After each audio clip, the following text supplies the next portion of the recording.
And speaking of the generations here, Mayor Andre Dickens is actually joined by his daughter, taking in this moment, who has, expressed interest in politics as well, as we've started to hear more from her now that she is in her college year. So this moment in time just really, I think, making a mark on our future generations as well. And as they head back to the car, now they will begin the journey from Washington Street as they head on over to the Carter Presidential Center. It looks like they're going to break away and say hello to maybe a few more people. They're lining the steps at the state capitol. Jimmy Carter's life is one about defying odds, and even into death he defied odds. That a man born in 1924 could live 100 years, who came from the rural South. Carter was born 1 year after Charles Lindbergh made one of his first flights ever, and it happened to be in Americus. And the thought of that, all the things that transpired in the last 100 years, is impossible to fathom, whether it's the moon landing or World War II, Babe Ruth playing for the Yankees, Hank Aaron, Jackie Robinson for the Dodgers, Hank Aaron, of course, here in Atlanta.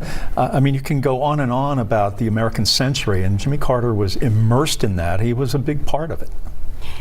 As we are taking a live look here at the hearse, as it is parked in front of the Capitol before making its way to the Carter Presidential Center, where you see people here lining the streets, and we just had a little hand to go in the camera there that was able to take photos. So people lining the streets will be able to, of course, have their devices, but we do just want to let people know, if you plan on visiting inside of the Carter Presidential Center, there will be no sort of devices allowed there inside, of course, and you will be subject to a security search. So we just want to make sure everybody goes there with the right information in mind so that you can have a smooth experience. Seeing Jimmy Carter now and outside of the state capitol grounds, it's impossible not to reflect in 1971 and his acceptance speech, his state of the state, so to speak, about what he hoped to accomplish as governor on the day that he was inaugurated.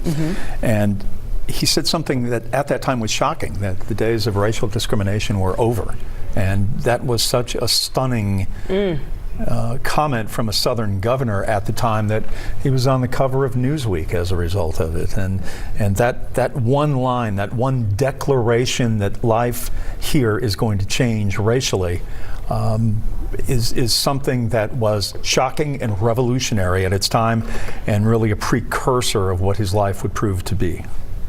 And that the fact that he had hope for that, the fact that he demanded change, and had the power to do so. Exactly, to put yourself in a position of power in that way and say, as radical as this may be, I'm going to say the thing. I'm going to be the person to put this declaration out there. That's a lot of guts and courage, Jeff. It was a rarity during that time as well. You're talking about 3 years after the assassination of Dr. King, and a very, very polarized America. Yeah. And of course, we have our service members here and members of the state legislature, even former members, just there at the state capitol paying their respects as the motorcade has left off Washington Street and is making its way now to the Carter Presidential Center.